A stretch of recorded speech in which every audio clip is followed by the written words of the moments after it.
London, 1982. The bodybuilding world was about to witness a showdown that would go down in history. The English capital was getting ready to host the 18th edition of Mr. Olympia, the ultimate display of muscle, discipline, and human willpower. The stage was set at the iconic Wembley Conference Center, a night that would be filled with sweat, rivalry, and redemption. This was the moment when bodybuilding, already recognized as a global sport, would prove it was much more than just size. It could be art, emotion, and pure perseverance. The early 80s had brought a wave of change. After all the controversy and chaos of previous Olympias, fans were wondering, would 1982 bring back the credibility and magic of the competition? Gyms were packed, bodybuilding magazines were flying off the shelves, and the fitness community buzzed with heated debates about who truly deserved the crown.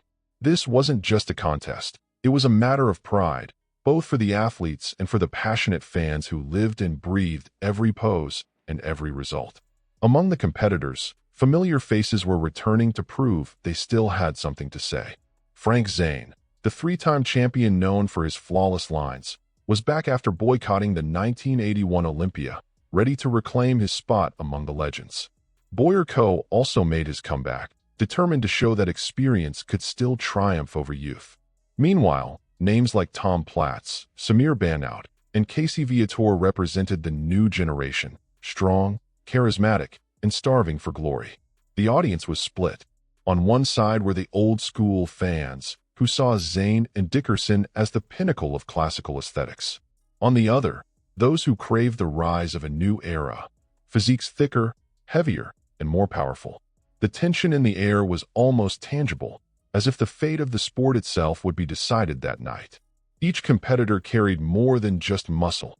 They carried years of pain, sacrifice, and obsession. Everyone knew one single comparison could change everything. Mr. Olympia 1982 wasn't just another contest. It was a turning point, a clash between two generations.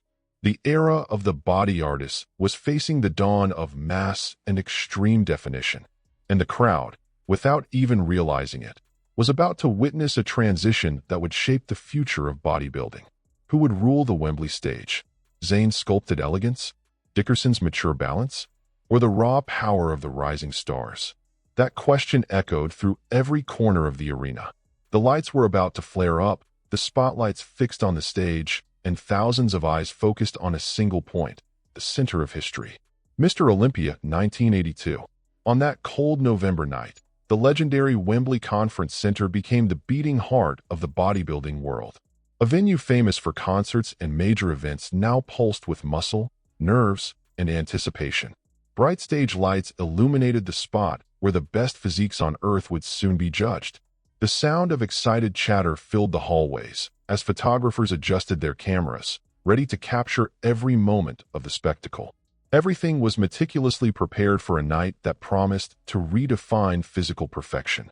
Backstage, the atmosphere was completely different, thick with focus and adrenaline.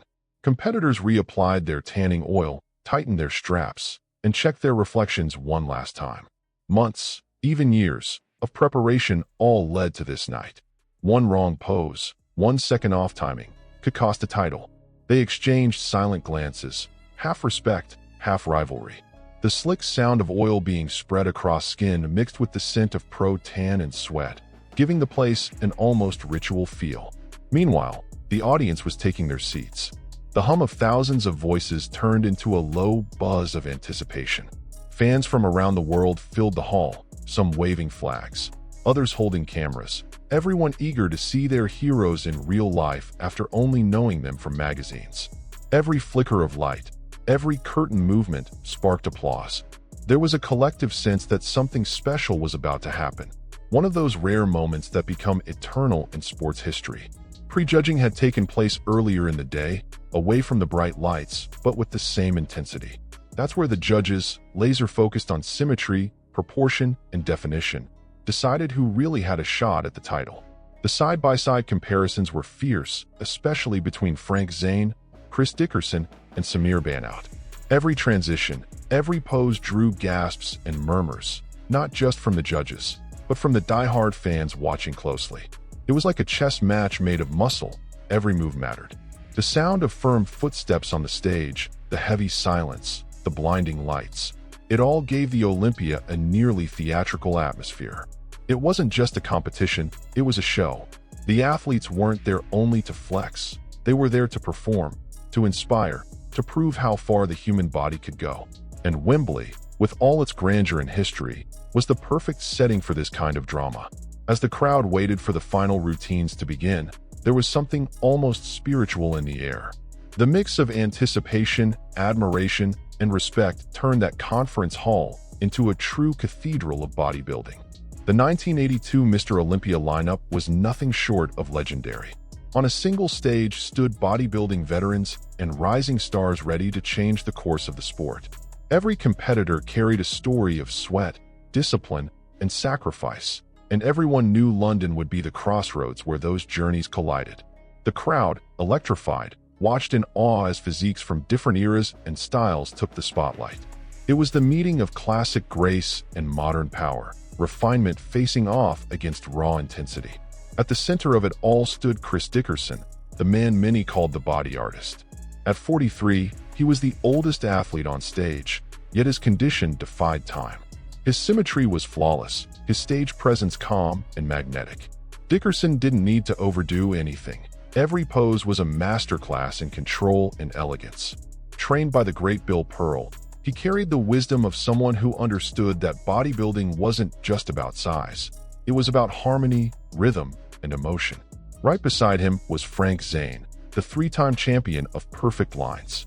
Zane returned after a break, driven by the urge to prove he still deserved the throne. His physique was the embodiment of obsession with proportion and aesthetics. Paper-thin skin, chiseled muscle, and that famous vacuum pose that hypnotized the audience. Even without being the biggest guy on stage, Zane showed that true power lies in form. His new posing routine felt like choreography, a blend of meditation and martial art, something few could ever imitate. But if Zane was the mind and Dickerson the balance, Tom Platz was the beating heart of the show. Known for his monumental legs and explosive energy, he was pure intensity in human form. Even after tearing his biceps just weeks before the event, Platz refused to back down.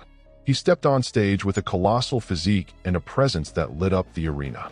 Every move drew cheers, every smile sparked fire. He embodied what it meant to fight with soul. Among the new generation, Samir Banout, the Lion of Lebanon, stood out with nearly classical proportions and razor-sharp definition. His body looked sculpted from marble, and many whispered he had a future Olympia title waiting for him. Casey Viator, on the other hand, brought raw density, muscles carved like granite, a living display of brute strength. And Albert Beckles, the charismatic veteran from the Caribbean, showed up in one of his best shapes ever, proving that experience could still shine bright in the midst of younger rivals. Among the giants were other respected names: Mohamed Makawai, with his refined aesthetics and flawless presentation; Bertil Fox, massive and intense; and Jusup Wilkosch, the German athlete admired for his balance of size and symmetry. Each man brought something unique to that stage. And as the spotlights traced their oiled physiques, the audience realized the 1982 Mr. Olympia wouldn't just be a battle for a trophy. It would be a celebration of everything bodybuilding could be. When the lights came up and the announcement echoed through the Wembley Conference Center, silence fell. It was time for the prejudging, the most technical, nerve-wracking part of the night. Under the judges' sharp eyes and the crowd's held breath, the athletes lined up across the stage. Camera flashes sliced through the air as each competitor prepared for the mandatory poses. From that moment on, there were no secrets. It all came down to pure physique, perfect proportion, and commanding presence. The first comparisons set the tone immediately. Chris Dickerson impressed with his flawless flow, every pose melting into the next like choreography. His calm energy contrasted with Tom Platz's explosive intensity, his every move earning wild applause. Frank Zane, meanwhile, displayed insane definition, dry, sharp muscles, and surgical detail. His vacuum pose became one of the highlights of the entire prejudging, with the crowd reacting in murmurs and whistles of pure admiration. Then came the moment everyone had been waiting for, the direct comparison between Dickerson and Zane. The tension in the auditorium rose like a wave. It was the duel of the night, the master of symmetry versus the king of aesthetics. Side by side, the contrast was striking. Dickerson more classical and theatrical, Zane more calculated and minimalist. The audience split in half, and every tiny shift in posture felt like a visual argument trying to sway the judges. It was a silent war fought through muscle control and total body awareness. Behind them, Samir Banout was quietly turning heads. His shape was crisp, refined, echoing the great champions of the past. Whispers started spreading that the Lion of Lebanon could be a future Olympia winner. Casey Viator's sheer mass dominated the chest and arm poses, while Albert Beckles showcased crystal-clear definition that defied his age. The British crowd cheered him loudly, embracing him as one of their own favorites. Between rounds, the crowd's reactions became part of the show. Cheers, boos, applause, and passionate debates filled the Wembley Auditorium after every comparison. Some shouted openly for Zane, others for the energy of Platz, and many saw in Dickerson the perfect balance of form and maturity. The clicking of cameras, the gleam of oil under the lights, and the synchronized rhythm of flexing muscles created a hypnotic atmosphere.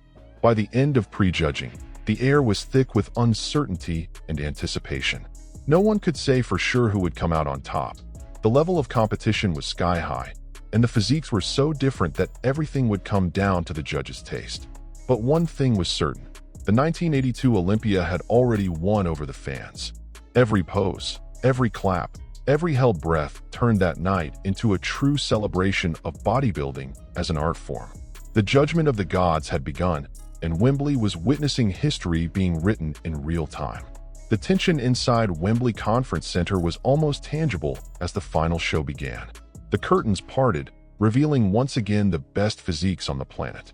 Each athlete looked like a living sculpture, shaped by months of sacrifice and obsession. But among them, two names stole the spotlight and set the crowd ablaze: Chris Dickerson and Frank Zane. It was the showdown everyone had been waiting for: elegance versus precision, experience versus calculation. Zane was first to perform. With slow, graceful movements, he turned his posing routine into something almost hypnotic. Every pose was executed with surgical precision, revealing symmetry and muscle detail that didn't seem real. When he hit his trademark vacuum pose, the crowd erupted. It was the living image of balance between strength and beauty. Many in the audience were convinced he had just secured his fourth title. Zane walked off the stage with the same calm expression he had walked in with. Composed, almost confident. Then Chris Dickerson took the stage. The applause was thunderous. Unlike Zane, his routine was emotional, almost theatrical. Every movement felt meaningful, every pose a silent dialogue with the audience. His musculature was dense, detailed, with deep cuts and flawless proportions. He wasn't just showing power, he was expressing art. When he extended his arms and bowed slightly toward the crowd, Wembley rose to its feet, applauding a performance that blended mastery with soul. The audience was split. Some chanted Zane, others Dickerson, as the judges exchanged focused glances. The scoring panel seemed to take an eternity to finalize. Meanwhile, other competitors, Banout, Viator, Platz, and Beckles, clapped quietly in the background, knowing they were witnessing a legendary duel. Every second of waiting added to the suspense.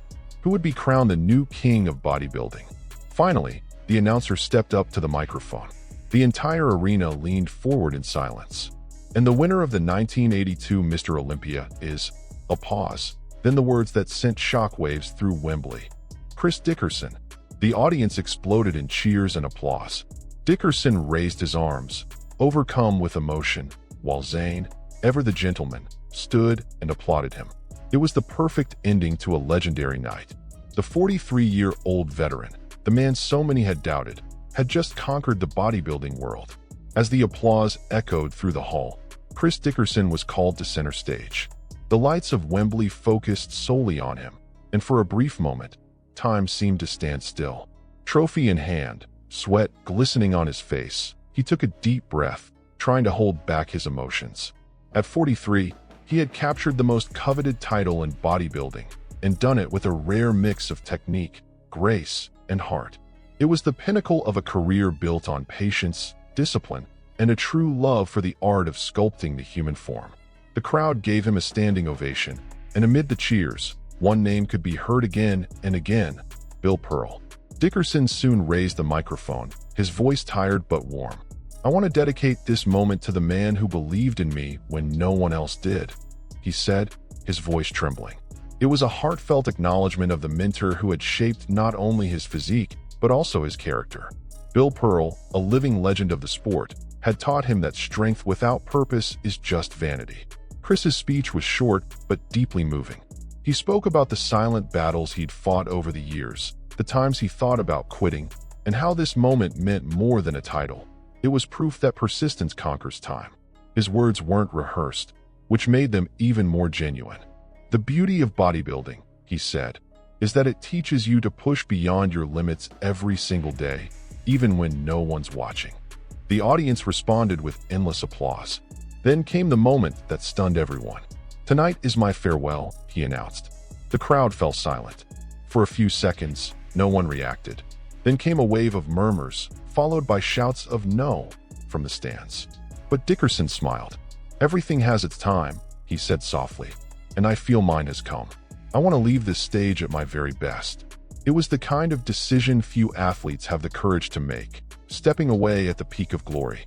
As the judges, competitors, and fans rose to applaud, Dickerson took one last bow. He slowly raised the trophy, looked out at the crowd, then up toward the lights, a gesture of gratitude and grace. It was a moment where strength and humility met perfectly. Zane, Beckles, Platz, and the others joined him on stage to congratulate him, turning the end of the competition into a heartfelt celebration of respect and legacy. That night, Mr. Olympia didn't just crown a winner, it immortalized a legend. Chris Dickerson proved that the real power of bodybuilding isn't just in muscle, but in the mind and the heart. His speech echoed like a timeless message. Greatness isn't about winning forever. It's about knowing when to leave the stage with dignity. And as the lights dimmed over Wembley, the crowd knew they had witnessed not just the end of a competition, but the birth of a myth. As the trophy was handed over and the audience began to disperse, the backstage atmosphere at the Wembley Conference Center turned into a mix of emotion, tension, and relief. Some athletes were still dripping with sweat under the lights. Others stood silent, trying to process the outcome. Dickerson's victory was historic, but also controversial. Part of the audience, and even a few competitors, believed Frank Zane deserved his fourth title. Others saw Dickerson's win as a rightful celebration of elegance, artistry, and maturity in the sport. Zane, ever composed, carried himself with the same calm grace that had made him one of the most respected athletes in bodybuilding history. He congratulated Dickerson with a quiet smile and sincere words. Yet behind the curtain, there was a hint of disappointment in his eyes. He knew how close he'd come, maybe closer than ever, and that this might have been the final great chapter of his career. Still, his poise in defeat reminded everyone why he was called the king of aesthetics. Tom Platz, the fan favorite, left the stage to a standing ovation despite finishing sixth. Smiling and hugging fans, he radiated gratitude.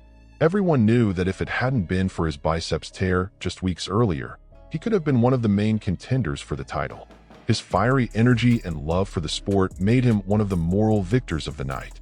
Albert Beckles, ever the gentleman, accepted the results with class, praised Dickerson, and promised to come back stronger. A promise he would indeed fulfill in the following years. Among the younger athletes, Samir Banout drew attention even offstage. Many whispered in the hallways that the Lion of Lebanon was the future of Mr. Olympia. His balanced physique and refined posing left a lasting impression on judges and fans alike. It felt as though the torch had been quietly passed that night, a sign of things to come in 1983 when Banout himself would claim the crown.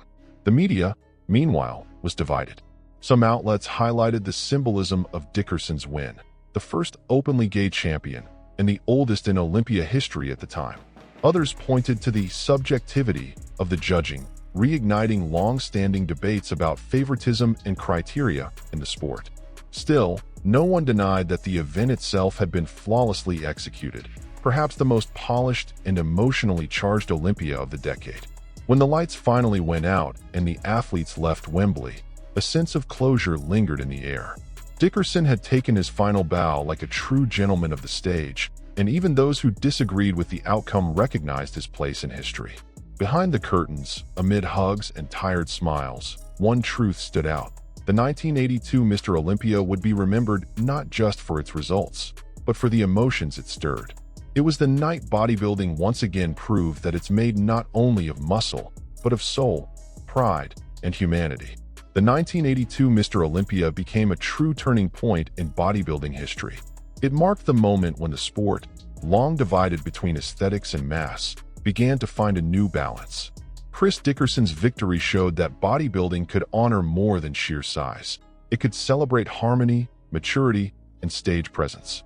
He proved that greatness isn't defined by age, but by passion and the relentless pursuit of both physical and spiritual perfection. From that event onward, judging criteria began to shift. The pursuit of balanced proportions and flawless symmetry gained momentum, and many athletes started to follow the aesthetic path that Dickerson and Zane had championed. At the same time, a new generation emerged, one driven by denser physiques, deeper cuts, and more dramatic muscle detail. That blend of elegance and power would define the look of the coming years and set the stage for a brand new era of champions. Among the rising names was Samir Banout, the Lion of Lebanon. In 1982, he was still seen as a promise, an athlete with classic proportions and undeniable charisma. But his performance in Wembley was so striking that many already knew he was the future. And just 1 year later, that prophecy came true. Banout would rise to the top in 1983, closing the chapter of the 1970s once and for all and ushering in a new era of refinement and definition at the Olympia. The 1982 Olympia also cemented London as one of bodybuilding's most legendary stages. The electric British crowd, the dazzling lights, and the emotion of that night became a benchmark for future events. Many athletes who stood there, winners or not, would later say it was the most emotional contest of their careers, not only for the competition itself, but because it marked the final great chapter of an era that treated the human body as both art and devotion. With Dickerson stepping away, Zane slowly retiring, and new names on the rise, the Olympia became more than a competition. It became a symbol of constant evolution. Every athlete left a mark, every era brought a new philosophy, and the audience learned that bodybuilding isn't static. It's movement, transformation, and living history. Wembley 1982 was the bridge between past and future, between the classic and the modern. And when the curtains finally closed, one silent message remained: bodybuilding would never be the same. That stage marked the end of a golden era and ignited the flame of a new generation that would change the sport forever. It was there, amid cheers and controversy, that the Olympia found its true purpose: to celebrate not only bodies, but legacies. And that's how the 1982 Mr. Olympia came to an end, a night of emotion, rivalry, and respect. An event that reminded us bodybuilding goes far beyond muscle. It's about discipline, resilience, and the courage to keep pushing forward, even when the body begs for rest. Chris Dickerson left the stage at his peak. Frank Zane proved that aesthetics are eternal, and Samir Banout, quietly, began writing the next chapter of history. But the Olympia's journey didn't stop there. Each edition brought new rivalries, new records, and new legends. And that's what makes this series so special, reliving, with you, every moment that built the legacy of the greatest stage in bodybuilding. If you made it this far, it's because you love this story as much as we do, and this project exists thanks to people like you. So if you enjoyed this video, don't forget to leave a like and subscribe to the channel so you won't miss the next chapters in this epic Mr. Olympia timeline. That's how you help our content reach more fans and keep the memory of these legends alive. And if you want to go even further, become a channel member to support us directly. Now we want to hear from you. What did you think of the 1982 Olympia? Do you believe Chris Dickerson deserved the win? Or should Frank Zane have taken the title? Share your thoughts in the comments. We love reading and replying to every one of them, and your interaction keeps this community alive. And don't go just yet. On the end screen, you can watch the previous episode, Mr. Olympia 1981, the most controversial event in history. Or move on to the next one, Mr. Olympia 1983, where the Lion of Lebanon finally roared the loudest. Click and continue this journey with us. Because the history of bodybuilding isn't written only by those who won, but by everyone who had the courage to step on that stage. And here, together, we'll keep telling every chapter of this legendary saga. See you in the next video.